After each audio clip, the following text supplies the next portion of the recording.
இந்த நாட்டில் ஒரே ஒரு தலைவர் தான் இந்த நாட்டுக்கு, அது ஐயா கருணாநிதி மட்டும்தான். இன்னொன்னு ஐயா ஈவே ராமசாமி அவர்கள். இந்த ரெண்டு பேரும் என்கிட்ட மாட்டிக்கிட்டு பட போற பாட நீ பார்க்கதானே போற. இப்பே வச்சு நல்லா அழகு பார்த்துட்டு போயிட வேண்டியது. என்ன தாலி அறுக்கிறதுக்கு முன்னாடி பொண்ணுக்கு கடைசியா பூ வச்சு பொட்டு வச்சு வலையெல்லாம் போட்டு அதெல்லாம் பண்ணுவான். ஏன்னா அது கடைசியா வைக்கிற பூவு, கடைசியா வைக்கிற பொட்டு, கடைசியா போடுற நகைங்கிறதுனால நான் என்ன பேசுறனோ அந்த கருத்தை கூர்ந்து கவனித்து உள்வாங்கி என் பிள்ளைகள் ஆர்ப்பரிப்பார்கள், கையொலி எழுப்புவார்கள். ஆனா அங்க அப்படி இல்ல, தொடக்கத்திலிருந்து கத்துதான். அவன் என்ன கத்துறா, இவர் என்ன கத்துறாரு, எந்த அளவும் நமக்கு புரியாது. வரலாறுனா என்னன்னு தெரியாதவன்கிட்ட போய் நம்ம மாட்டிக்க கூடாது. வரலாறுனா சகோதரர் அஜித் நடித்த படத்தை பேர் சொல்லக்கூடாது. இது வேற, புரியுதா? இது வேற. வரலாறு திரும்புகிறது அப்படின்னா நான் கூட வேற ஏதோ ஒரு பெரிய ரூலிஷன் சேஞ்ச், பெரிய புரட்சிகர மாற்றம் வரப்போகுதுன்னு ஒண்ணு இல்ல. செத்தவன் வீட்டுக்கு நம்ம போய் துக்கம் கேட்கறது இல்ல, செத்தவனே நம்ம வீட்டுல வந்து சாக கொடுத்து வந்து கேட்கறது. இது வரலாறு மாறுதல். இது ஒரு மாறுதலா இல்லையா? அதை மட்டும் சொல்லு. நான் சொல்றதை கொஞ்சம் கவனத்தில் எடுப்பா. இதெல்லாம் தான் மாறுதல். தலைவர்கள் நினைவிடமா அங்கு போய் மரியாதை செய்வது உண்மையிலே மரியாதை. என் மண்ணுக்காக, என் இனத்திற்காக, எனக்காக நின்றவன், எனக்காக போராடி செத்தவன், அவன் விழுந்த இடத்தில் போற்றுவதுதான் மரியாதை. அதுதான் நேர்மையான உண்மையான வணக்கம். அதை விட்டுட்டு ஒரே கட்டம் அது இருக்குது, எல்லாரும் படத்தை மாட்டி மாட்டி கும்பிடுறது, அது கட்டம் இல்ல, பெருநட்டம். பெருநட்டம். சீமான் வந்தா சினிமா எடுக்கிறேன் பாபுல, ஏன்டா சாரா எங்காச்சும் விற்கிற, திரைப்படம் எடுக்க கூடாதா? தமிழ்நாடு திரைப்பட வளர்ச்சி கழகம்னு தொடங்குவேன். மிக புகழ்பெற்ற இளைஞர் இயக்குநர்களை எல்லாம் குழுவிலே நியமிப்பேன். சிறந்த படைப்பை, கலையை போற்றுவதும் கலைஞர்களை போற்றுவதும் நமது கடமை. அதுக்காக நாட்டே ஆள தகுதி வந்தது நினைப்பது அறிவுகட்ட மடமை. என்னை உடனே மடக்கிறானா, நீனு திரைத்துறையில் இருந்தான வந்தா, நான் திரையிலிருந்து வந்தனா சிறையிலிருந்து வந்தனா கட்சி ஆரம்பிக்க சொல்லுவா. சிறையில் இருந்து வந்தேனா அல்லது திரையரங்கில் திரையில் இருந்து வந்தேனா? நான் வந்த உடனே முதலமைச்சர் சொல்லலையே. 15வது ஆண்டில் 5வது முறை, 4 முறை இதற்கு முன்பு தோற்ற போதும் துணிந்து மறுபடியும் தன் மக்களை நம்பி 5வது முறையும் தனித்து போட்டி என்று களத்தில். ஒரு தலைவன் என்பவன் தன் மண்ணை, மக்களை முழுமையாக நேசிக்க வேண்டும், நம்ப வேண்டும். அப்படி முழுமையாக என் மண்ணையும் மக்களையும் காதலித்து நேசித்து களத்திலே நிற்கிற பிள்ளைகள் பிரபாகரன் என்ற பெருமரவனின் பிள்ளைகள். ஜெயந்த்ஸ்ரீ பாலகிருஷ்ணன் ஒரு அம்மா இருக்காங்க, ஜெயந்த்ஸ்ரீ பாலகிருஷ்ணன். அவங்க பேசிய காணொளி வெளியில வருது, என்னுடைய தன் விவரப்படத்துல கூட வச்சிருந்தேன். யாருக்காக? எனக்காக, என் பிள்ளைகளுக்கு, உங்களுக்காகத்தான். தோல்வியை தொடு, தோல்வியை ஆற தழுவு, அது அனைத்தையும் உனக்கு கற்றுக் கொடுக்கும். வெற்றி என்ன, எப்படிப்பட்டது என்பதை அது உனக்கு உணர்த்தும். எளிதில் வெற்றியை பெற்றவனின் இதயம் மலரினும் மெல்லிதாக, தோற்று தோற்று தோற்று பெற்றவனின் வெற்றியை பெற்றவனின் இதயம் இரும்பினும் வலிமையாக. எங்களுக்கு தேர்தல் வெற்றியாக கருதுவதல்ல. நாங்கள் என்றைக்கு எங்கள் இலக்கை தொட்டு என் இனம் உரிமை பெற்று பெருமையோடு உயர்ந்து சிறந்து தமிழ் மொழி மீட்சியுற்று, தமிழர் எழுச்சியுற்று, தன்மான வாழ்வை பெற்று வாழ்கிறாரோ அன்றுதான் எங்களுக்கான வெற்றி. அதுதான் வெற்றி. இன்னைக்கு என்னென்ன நடக்குது இவங்கள பாரு, இவங்க எப்படிப்பட்ட ஆட்சியாளர்கள் பாரு. தமிழ்நாட்டுக்கென்று ஒரு கொடி, அந்த கொடியை ஏற்ற அனுமதி இல்ல, ஏற்றுவதற்கு இடையூறு, ஏற்றக்கூடாது. ஏன் ஏற்றக்கூடாது? காரணம் திருட்டு திமுக கட்சி கொடியே ஏறும்போது என் இனத்தின் நாட்டின் கொடியை ஏறக்கூடாது. அது ஒரு அக்கிரமம், அது ஒரு அக்கிரமம், இங்கிட்டு ஒரு அக்கிரமம். இந்த ஒரு திராவிடத்தை தீ வச்சு கொளுத்துவோம்னு எங்காலு தமிழன் ஒருத்தன் வந்துட்டான் அப்படின்னா, ஐயா எடப்பாடி அதை விட பெரிய ஞானியா இருக்காருல்ல. அவர் என்ன பேசுறார்? உண்மையான திராவிடத்தின் வாரிசு நாங்க தான். ஆளை பார்த்தா ஐயா உங்களை ஆளை பார்த்தா அப்படி தெரியலையா. அதுல அவர் அறிக்கையில சொல்லிருக்காரு, சமூக நீதி, சமத்துவம், சகோதரத்துவம், சுயமரியாதை. இந்த வார்த்தையை நல்லா கொஞ்சிக்கணும்டா.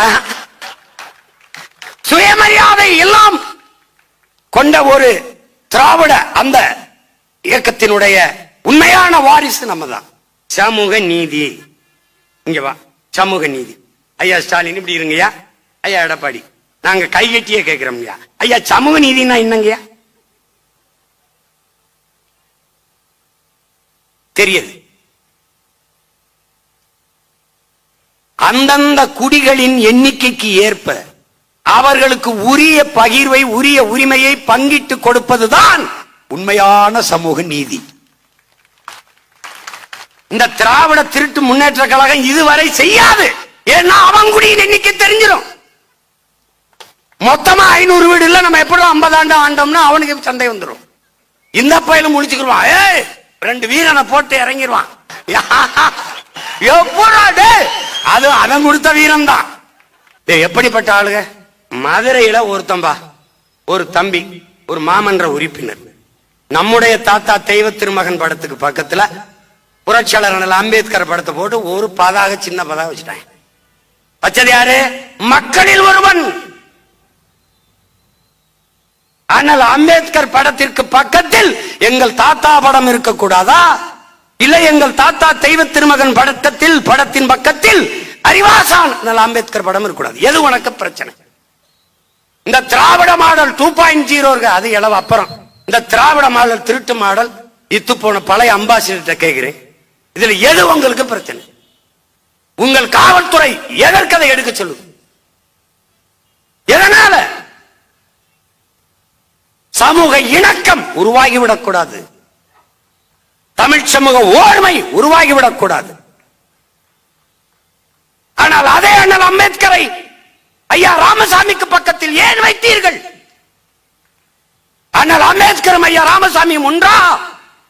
அவன் உலகத்திலே ஆக சிறந்த அறிவாளி, கல்வியாளன். இவர் 5ஆப்பு கூட படிக்கல. எப்படி 2 பேரை ஒரே இடத்துல வச்ச?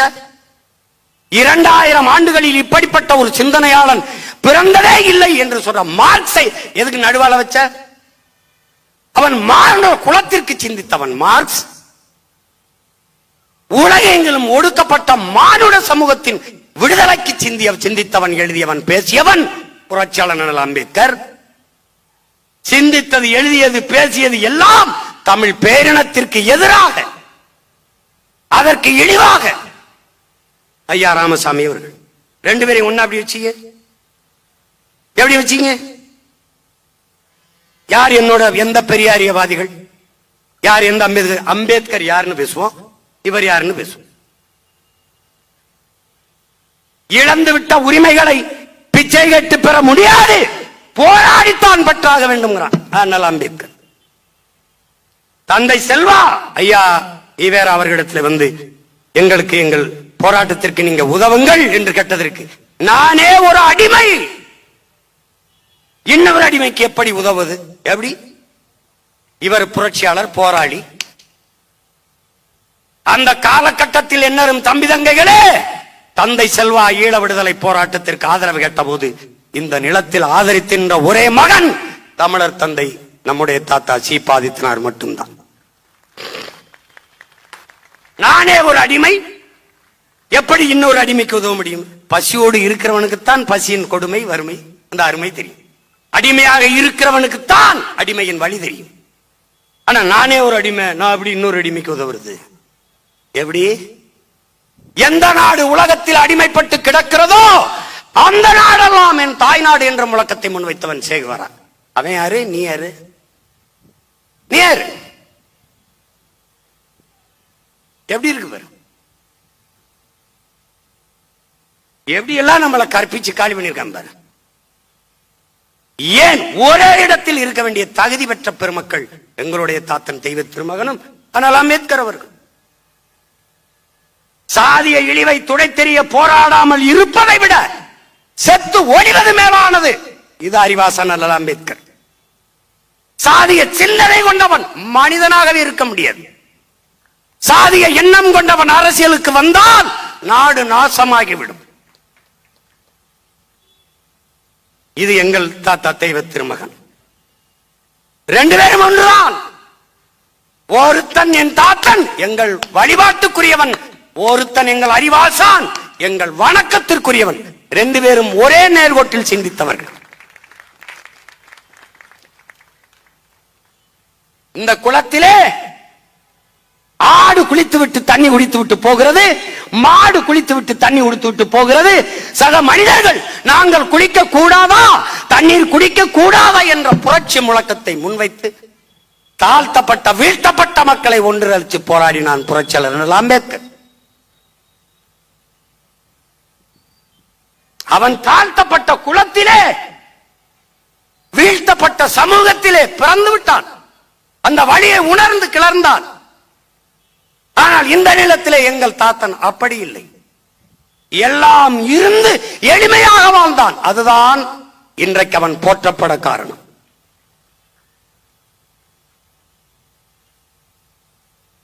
எல்லாவற்றையும் மக்களுக்காக இழந்தான். அவன் தீண்டாமை கொடுமை அனுமதிக்கவில்லை, ஆனால் உணர்ந்தான். நீங்கள் சொல்லுகிற உயர் சாதி இந்து பார்ப்பான் வைத்தியநாத ஐயர். மீனாட்சி அம்மன் கோயிலுக்குள்ளே தாழ்த்தப்பட்ட மக்கள், பிற்படுத்தப்பட்ட மக்கள் நுழையக்கூடாது, உள்வரக்கூடாது என்ற அடக்குமுறை தீண்டாமை கொடுமை. ஒரு பார்ப்பான், நான் உன்னை கோயிலுக்குள் அழைத்து செல்கிறேன் வா. அந்த நேரம் எதிர்ப்பு கிளம்பியது. ஒரே ஒரு குரல், என் அன்பு சொந்தங்களே, என் அருமை தம்பி தங்கைகளை, தமிழகத்தில் ஒரே ஒரு குரல், ஐயரே நீங்கள் கோயிலுக்குள் அழைத்து செல்லுங்கள், தடுக்க யார் வருகிறார், எதிர்த்து யார் வருகிறார் என்று நான் பார்க்கிறேன், நானும் உங்களோடு வருகிறேன் என்று சொல்லி துண்டறிக்கை அடித்து மதுரை தெருக்களில் வீதி வீதியாக தன் சகத்தோழர்களோடு யாராவது வைத்தியநாதரை கோயில் நுழைய போராட்டத்தை எதிர்க்க கூடாது, எதிர்ப்பீர்களே ஆனால் மோசமான விளைவை சந்திக்க நேரிடும் எச்சரித்தவன் நம்முடைய தாத்தன் தெய்வ திருமகன் பசும்பொன் முத்துராமலிங்க தேவர். அந்த நிலத்திலே அந்த அம்பேத்கர், இந்த நிலத்திலே நம்முடைய தாத்தன், ரெண்டு பேரும் சமதளத்தில் ஒரே நோக்கத்தில். அவன் தீண்டாமை கொடுமையை அனுமதித்துக் கொண்டிருந்தான். இதை அந்த வழியை இவன் உணர்ந்து கொண்டிருந்தான். புரிகிறது என்று நினைக்கிறேன். உனக்கு என்ன பிரச்சனை? என்ன பிரச்சனை? நாங்கள்லாம் ஒன்னாயிருவோம், அதான் உனக்கு பிரச்சனை. நாங்கள்லாம் ஒன்னாயிரும், எங்க வாழ்க்கை பொண்ணாயிரும், உன் வாழ்க்கை மண்ணாயிரும், அதான் பிரச்சனை. அதான பிரச்சனை. டே மாறும்டா, மாறும்டா. நான் ஆட்சிக்கு வரும்போது என் தாத்தன் திருவிழி எவன் எவன் கோயில்ல போக கூடாது, எவன் மாலை போடக்கூடாது தடை இருக்கும், நானே கூட்டிட்டு போய் நின்று மாலை போடுவேன். எவன் தடுக்கிறான்னு பாப்போம். மேல்பாதி மங்கலத்துல திறக்கிறியா, நான் உள்ள கூட்டி போவான். அன்னைக்கு என் தாத்தன் செய்யற வேலையை செஞ்ச வேலையை பேரன் செய்யறேன்னு திறந்த காலையில் 6 மணிலிருந்து 7 மணி வரைக்கும். என்ன அதிகாலையில் இட்லி கடை சாப்பிட்டு வேலைக்கு போற மாட்டே நாயே வைத்த பேர். காலையில வேலைக்கு போறதா சாமி போட போறது. எப்படிப்பட்ட மாடல் திராவிட மாடல், திராவிட மாடல். மொழி காக்க, மண் காக்க, மானம் காக்க இவங்க வர்றாங்க கிளம்பிப்ப. இத்தனை காலம் என்ன பண்ணீங்க? மொழி காக்க. எது? திராவிட மாடல். திராவிடம் சமஸ்கிருதம், மாடல் ஆங்கிலம், மொழி காக்குறாங்க. மானம் அவங்க கிட்ட இருந்தா அதை காணா, அவங்க கிட்ட இருந்தா நம்ம இப்ப காப்பாத்து. மண்ணு திண்டாச்சு. பேசும்போது இது பெரியார் மண், அண்ணா மண் எங்க இருக்கு, எல்லாம் வித்து தின்னாச்சு.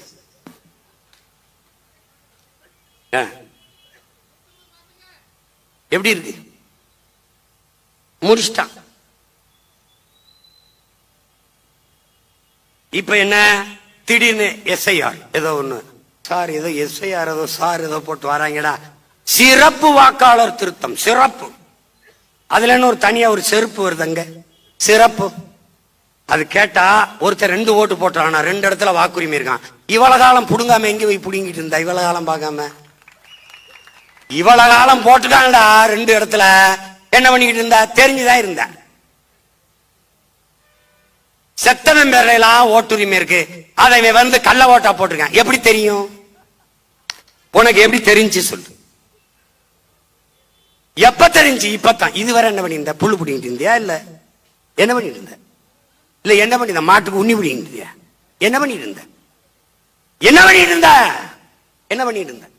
இவங்கள மாதிரி ஒரு கேவலப்பட்டவன் பத்தியாட நீ. திடீர்னு 50 வருஷம் குடியிருந்தவன ஆக்கிரமி, நாளைக்கு இது கூட ஆக்கிரமிப்புன்னு சொல்லி தள்ளிட்டான். நீங்க எல்லாம் கொஞ்சம் எச்சரிக்கையா இருங்க. ஏன்னா இவங்க ஆக்கிரமிப்பிலே பிறந்தவங்க. திடீர்னு ஆக்கிரமிப்பு ஆக்கிரமிப்பு, இது ஆக்கிரமிப்பு, ஆக்கிரமிச்சுட்டான். ஆக்கிரமிக்கும் போது என்ன பண்ணிட்டு, ஆக்கிரமிக்கும் போது என்ன செய்து கொண்டிருந்தீர்கள்? இத ஒரு நீதிமன்றமாவது கேள்வி எழுப்பியிருக்கா? அரை நூற்றாண்டாக வாழ்ந்திருக்கா, அவனுக்கு வாக்குரிமை கொடுத்திருக்கா, குடும்ப அட்டை கொடுத்திருக்கா, மின் இணைப்பு கொடுத்திருக்கா, எரிவாயு இணைப்பு கொடுத்திருக்கா, வரி வாங்கியிருக்கா, இவனும் செஞ்சிருக்கா. இப்பதான் ஆக்கிரமிப்பு உனக்கு தெரியுதா என்ற கேள்வியை இதுவரை நாட்டின் உயர்ந்த நீதி ஒரு தடவோட கேட்க. ஆனால் இந்த அரசுகள் செய்தது இயற்கையின் அரும்பெரும் கொடையான பள்ளிக்கரணை ஏரியை கொப்பையை கொட்டி மூடினார்கள். திமுக அரசு கட்டிடங்கள், நீதிமன்றங்கள் எல்லாம் ஏரியில் கட்டப்பட்டதுதான். இன்னைக்கு அறந்தாங்கில, அம்மாப்பேட்டையில இஸ்லாமிய மக்கள் 500-600 குடும்பங்கள் 50 ஆண்டுகளுக்கு மேல வாழ்ந்த மக்களை பள்ளிவாசலிருந்து வீட்டிலிருந்து இடிச்சு தரமட்டமாக்குது இஸ்லாமிய மக்களின் பாதுகாப்பான அரசு திமுக. இங்கெல்லாம் மாறி அயோக்கிய பேருங்க. ஐயா எடப்பாடி சொல்றாரு சுயமரியாதைங்கிறாரா? சுயமரியாதை என்ற சொல்லை உச்சரிக்க திமுகவில், அதிமுகவில் இருக்கிற ஒரு தலைவர்களுக்கு, ஒரு உறுப்பினருக்கு தகுதி இருக்க? தன் மதிப்பு, தன்மானம், தன் மரியாதை இருக்கா? தன்மானத்திற்காக உயிரை விட்ட இனத்தின் மக்களில் பிறந்தவர்கள் நீங்கள். தம்பி உதயநிதி ஸ்டாலின் காலில் அவங்க அப்பா வயதை ஒத்தவர் விழுகிறார். இதான்டா சுயமரியாதை? இதுதான் சுயமரியாதை. திராவிடம் என்றால் என்ன? ஆரியத்திற்கு எதிரான கோட்பாடு.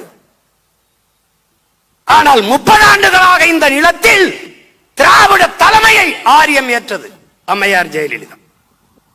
எந்த ஆரிய கோட்பாட்டை, பிராமணியத்தை எதிர்த்து வந்தார்களோ, வந்தது என்று சொன்னார்களோ, தமிழர் என்று இருந்தால் பிராமணன் பார்ப்பன், நானும் தமிழர் என்று உள்ள வந்து விடுவானே என்று இந்த பழைய பாட்டை இன்று வரை வீரமணி வரைக்கும் பாடிக்கொண்டிருக்கிறார். ஆனால் திராவிடம் என்று இருந்த போது ஆரிய பெண்மகள் அம்மையார் ஜெயலலிதா எப்படி தலைமை ஏற்றார்? அப்ப திராவிடம் என்ன ஆனது? என்ன ஆனது? எங்கே இருக்கிறது திராவிடம்? எங்கே இருக்கிறது?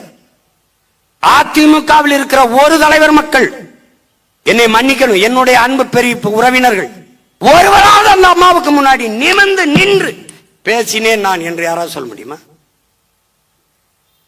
குனிந்து நின்று பேச முடியாது என்ற ஒற்றை காரணத்திற்காக மானத்தோடு வெளியேறியவன் என் மாமன் திருநாவுக்கரசு என்ற பெருமகன்.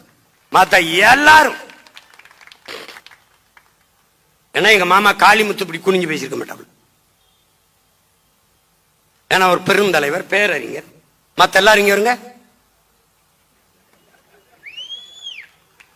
அந்த அம்மாவை விழுந்து கும்பிட்டா கூட சரி பரவாயில்ல, ஒரு தாய் குழுந்து கும்பிடுறாங்கன்னு ஒரு பெண்ணை வணங்குறாங்க. காரு டயரை விழுந்து கும்பிட்டது என்ன சுயமரியாதை? என்ன சுயமரியாதை? கார் அங்க வரும்போது இப்படி நின்னது என்ன சுயமரியாதை? என்ன சுயமரியாதை? நம்ம ஐயா, மாண்புமிகு ஐயா எதிர்கட்சி தலைவரை கேட்போம். நீங்க அம்மையார் சசிகலாவுல காலில் விழுந்து அப்படி தவந்து போய் அந்த முதலமைச்சர் பதவி அறிவிக்கும் போது கும்பிட்டியல, அதுதான் சுயமரியாதையா? நீங்க பேசுறதுக்கு இந்த செயலுக்கு எப்படி இருக்கு பத்தியல? இதுதான் தமிழனின் தன்மான தலை நிமிர்வா? இதுதான் தமிழனின் மானமிக்க வாழ்க்கையா? மானமிக்கதா? இதுதான் சுயமரியாதையா? இந்த சுயமரியாதையை காப்பாற்றத்தான் சுயமரியாதை இயக்கம் கண்டு திராவிட சுயமரியாதை இதானா சுயமரியாதை?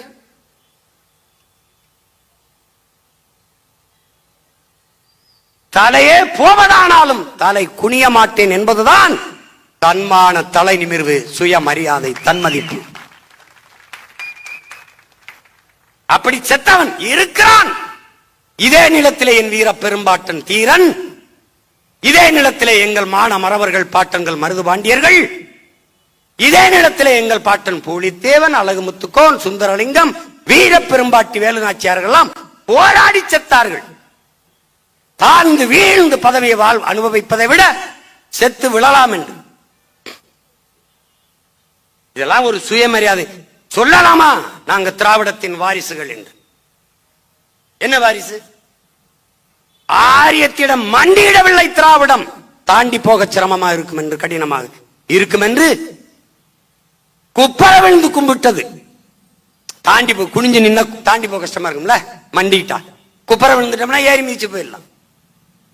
நீ போட்டு பாரு. அந்த அம்மா இங்க யாரோட பேசிட்டு இருக்கிறாங்க, ஜெயலலிதா. இவர் விழுந்தவர் எந்திரிக்கவே இல்லை, அந்த அம்மா எந்திரின்னு சொல்லவே இல்லை. காட்சி இருக்கு. இதெல்லாம் இதுல வருது, சுயமரியாதையில வருது. ஒரு தலைமுறை வரலாற்று தெளிவோடு அரசியல் புரிதலோடு கிளர்ந்தெழுது என்பது தெரியாமல் எதையாவது பேசுகிறது. திராவிடம், தன்மானம், சுயமரியாதை, சமூக நீதி. எங்க இருக்கு சமகால நீதி? எங்க இருக்கு? எங்க ஐயா கேட்கிறார், எங்க ஐயா மருத்துவர், 20 விழுக்காடு இடஒதுக்கீடு தா என்று. வன்னியர் தான் பெருத்த தமிழ் சமூகம், எனக்கு தா என்று கேட்கிறார். அவரே சொல்லுகிறார், குடிவாரி கணக்கெடுத்து சாதி வாரி கணக்கெடுத்து கொடுன்னு கேட்கிறாங்க. அடுத்தது, நீங்க எதுக்கு 10.5 கொடுத்தீங்க? யாரை கேட்டு கொடுத்தீங்க? ஐயா 15 வந்துருச்சு, யாருக்கு இழப்பு? இல்ல 8 தான் வருது, யாருக்கு இழப்பு? நீங்கள் சாதி வாரி எண்ணுங்கள். வன்னியர் 2 கோடியா, 20 விழுக்காடா, 10, 15? ஏற்போர் அதிகமா எதிர்ப்போர் அதிகமா பாப்போம். 10.5 நீங்க செயல்படுத்த முடிஞ்சதா? சட்ட வடிவத்தை பெற்றதா? 10.5 கொடுத்துக்கீங்களா படையாட்சிக்கு? வெறும் வார்த்தை, அவ்வளவுதான். திராவிட கட்சிகள் செய்யாது, யார் செய்வா? தமிழ் தேசிய அரசியல் எழுச்சி கொண்டு வருகிற பிரபாகரன் பிள்ளைகள் செய்வார்கள். திமுக செய்யாது. என்ன சொல்லும்? என்ன சொல்லும்? இந்த அது மத்திய அரசு எடுக்கணும். அப்ப கர்நாடகால 10 நாள் பள்ளிக்கூடத்துக்கு விடுமுறை விட்டு சீதாராமன் எடுக்கிறாரு, அது என்ன அரசு? நீங்க கூட்டி வந்தியில கல்வி மாநாட்டுக்கு ஒருத்தரை, அந்த தெலுங்கானா முதல்வர் அவர் எடுத்தாரு, அவர் எந்த அரசு? பீகார் முதலமைச்சர் நிதிஷ்குமார் எடுத்தாரு, அவர் எந்த அரசு? ஏன்னா நீங்கள் எடுக்க மாட்டீர்கள். எடுத்தால் இங்கே பெரும் பதவிகளை அனுபவித்துக் கொண்டிருக்க குடிகளின் எண்ணிக்கை எவ்வளவு என்று தெரிந்துவிடும். தமிழ் மக்களை எத்தனை ஆண்டுகள் ஏமாற்றி இருந்தோம் என்பது தெரிந்துவிடும்.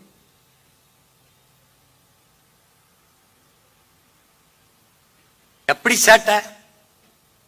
நம்ம கேட்டா தமிழர் அப்படின்னு பேசினாலே அவர் இனவரியை தூண்டுகிறார், பிரிவினையை தூண்டுகிறார் என்று பேசுகிறார். இதே ஐயா நரேந்திர மோடி பஞ்சாபுக்கு செல்லுகிற போது, தேர்தல் பரப்புரையின் போது அரவிந்த் கெஜ்ரிவால் வென்று விடுவாரோ என்ற கணிப்பு இருக்கிறது, அவருக்கு செல்வாக்கு உயர்கிறது என்றார். இந்த உடன் பஞ்சாபியரை தவிர எவனையும் உள்ளே விடாதீர்கள் என்று பேசுகிறார். இது என்னது? இது என்னது?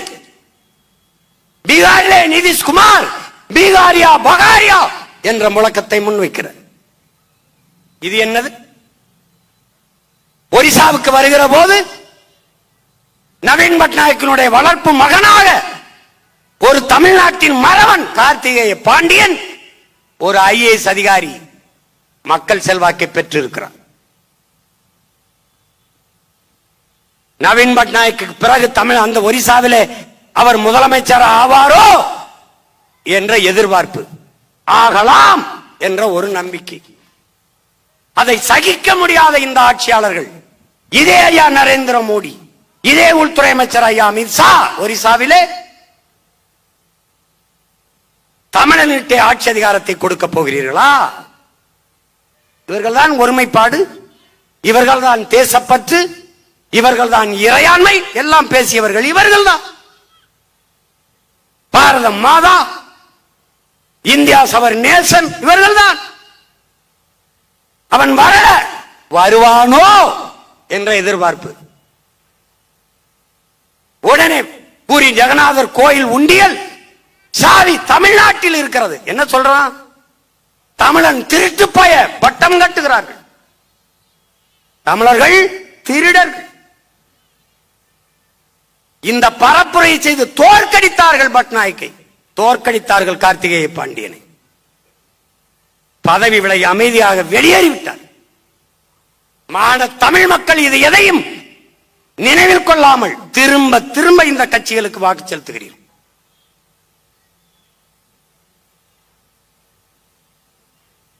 ஆந்திர காட்டுக்குள் சந்திரபாபு நாயுடு அவர்கள் 20 பேரை மரக்கட்டையை செம்மரக்கட்டை வெட்ட வந்தோம் என்று சுட்டு போட்டார். இவர்தானே பிரதமர்? ஒரு வாழ்த்து செய்தி, ஒரு சுட்டு செய்தி போட்டாரா? தூத்துக்குடி துப்பாக்கி சூடு 15 பேர் மரணம், ஒரு சின்ன செய்தி, ஒரு வருத்தம் செய்தார்களா? இப்போது பீகார் தேர்தலில் போய் தமிழ்நாட்டில் திமுக இருக்கிறவன் தான் இங்கே வாழ்றானா? தமிழ்நாட்டில் பீகாரியர்கள் துன்புறுத்தப்படுகிறார்கள் என்று பேசு. நீங்கள் உண்மையிலே சரியான வீர மகனாக இருந்தால், உண்மையிலே பெருந்தலைவராக இருந்தால், இந்த நிலத்தில் இருந்து தமிழ்நாட்டில் நின்று தமிழ்நாட்டில் பீகாரிகள் துன்புறுத்தப்படுகிறார்கள் என்று நீங்கள் பேச முடியுமா?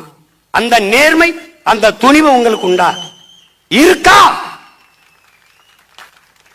பஞ்சாப் தேர்தலில் அங்க பேசுவது, ஒரிசா தேர்தலுக்கு அங்க பேசுவது, பீகார்ல போய் தமிழரை இழிவுபடுத்தது. தமிழன் மாண்பு என்ன? தமிழன் மாண்பு என்ன?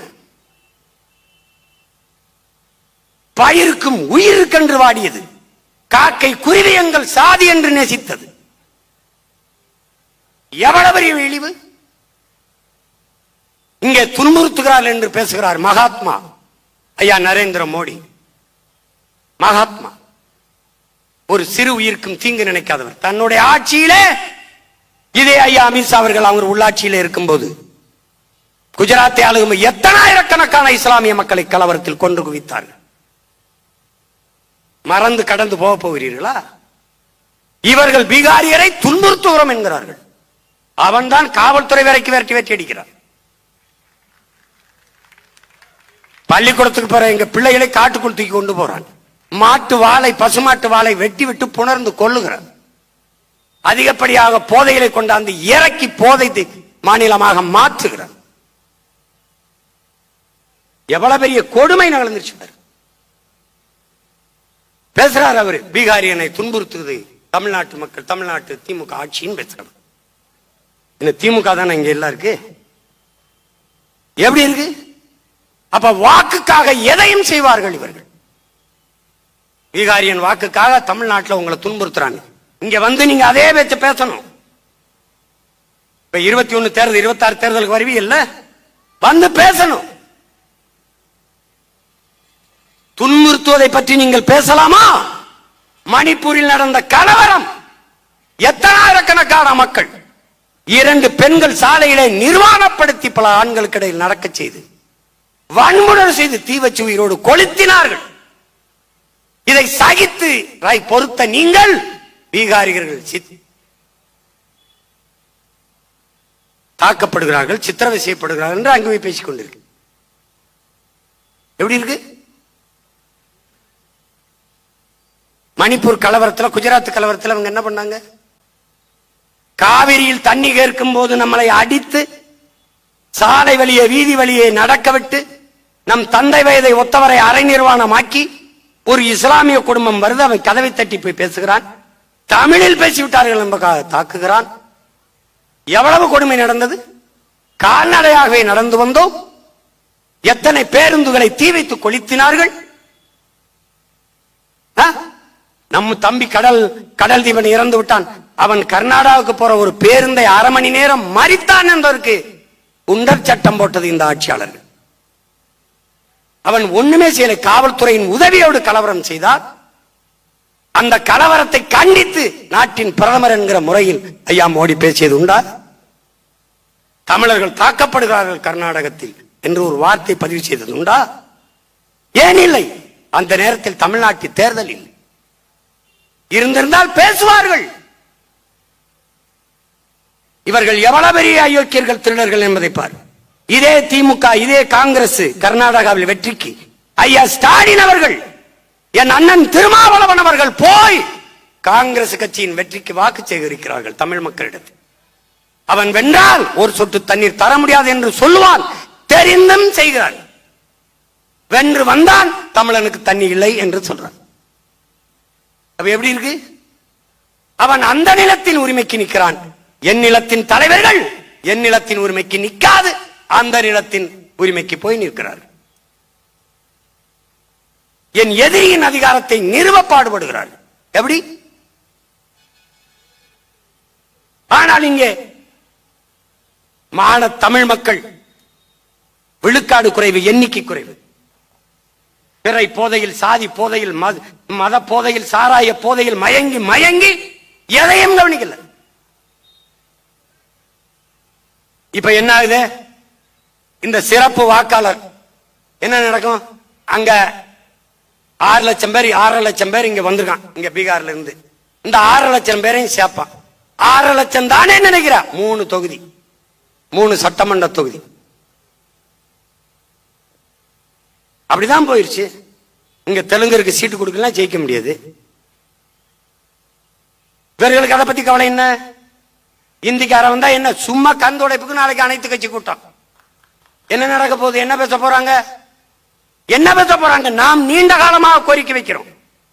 ஒரு உள்நுழைவு அனுமதி, இன்னர் லைன் பெர்மிட் வடகிழக்கு மாகாணங்கள் போல எடு. இவன் யாரு வர்றது? உன் பேர் என்ன? என்ன படிச்சிருக்க? உன் ஆதார் அட்டை எங்க? அதனோட கொடு. நகலை எடுத்து வச்சுக்க. அவன் பெற்றோர் எங்க? அவன் ஊர் எங்க? அவனுடைய முகவரி இது. அவனை கூட்டி வந்த முகவரி யாரு? அவன் என்ன வேலைக்கு வந்திருக்கான்? எங்க தங்குவான்? எத்தனை நாள் தங்குவான்? இந்த பதிவு இந்த அரசு இடத்துல, காவல் நிலையத்திடத்துல எங்கேயாவது இருக்கா? இல்ல. ஏடிஎம்ல பல லட்சம் ரூபாயை கொள்ளையடிச்சு ஓடிட்டான் ஹரியானாக்காரன், கண்டுபிடிக்க முடியல. எவன் என்ன குற்றம் செய்யறான் தெரியாது. எவன் எங்க தங்கியிருக்கான் தெரியாது. உண்மையிலேயே இந்த அரசு கிட்ட கணக்கு இருக்கா? எத்தனை கோடி பேர், எத்தனை லட்சம் பேர் வட இந்தியர் தமிழ்நாட்டுக்குள்ள இருக்கான்? இந்த ஜாபர்கான்பேட்டையில் ஆயிரக்கணக்கான இளைஞர்கள் ஒரே நேரத்தில் நடந்து பேரணி மாறி போனானே, அவனுக்கு பேரணிக்கான காரணம் என்ன? நோக்கம் என்ன? அவனுக்கு அனுமதி கொடுத்தது யார்? எதை வலியுறுத்தி பேரணி போனா?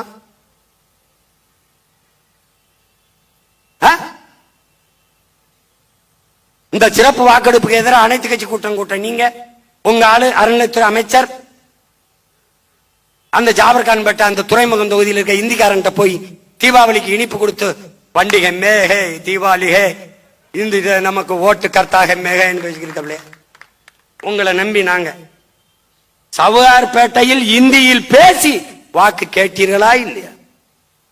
இந்தியில் சுவரொட்டி ஒட்டி வாக்கு கேட்டீர்களா இல்லையா? அப்புறம் எத்தனை காலத்திற்கு இந்த ஏமாற்று நாடகத்தை நடத்துவீர்கள்? உங்களால் தடுக்க முடியாதா? என்ன சிறப்பு வேண்டி கிடக்கு? செத்தவன் ஓட்டு இருக்கு. எத்தனை வருஷமா வச்சிருக்க எனக்கே தெரியும். பல பேர் வாக்கு இருக்கு, அதை நீ கள்ளத்தனமா பதிவு பண்ற. நேர்மையான வந்தா எடுத்து விட்டுட்டு விடணும்ல. இதுக்கு என்ன சிறப்பு ஒரு கண்காணிப்பு, சிறப்பு ஒரு வாக்குப்பதிவு?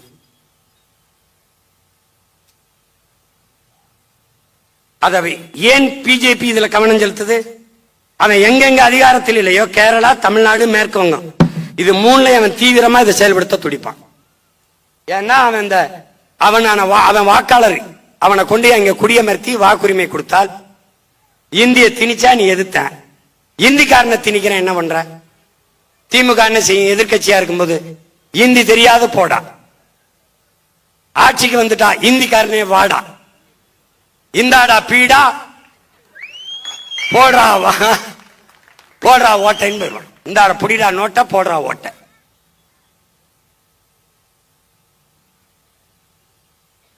இவங்க எதையும் செய்ய மாட்டாங்க. நீ எழுதி வச்சுக்க, என் தலைவர் மேல ஆணையா சொல்றேன், என் தமிழ் மேல ஆணையா சொல்றேன், இத்தனை என் முன்னோர்கள் மேல ஆணையா சொல்றேன். என்னை வெள்ள வச்சு அந்த இடத்துல உட்கார வச்சிரு, அவனே எல்லாத்தையும் காலி பண்ணிட்டு போறானா இல்லையான்னு மட்டும் பாரு.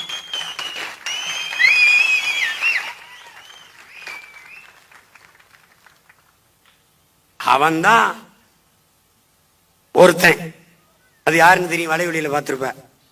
தமிழ் வெல்லும், தமிழ் வெல்லும் அப்படிங்கிறான் இந்திக்காரன் சீமான். ஹே, அவனுக்கு தெரியுது யாருன்னு. தம்பி, நான் விளையாட்டா சொல்றேன்னு நினைக்காத.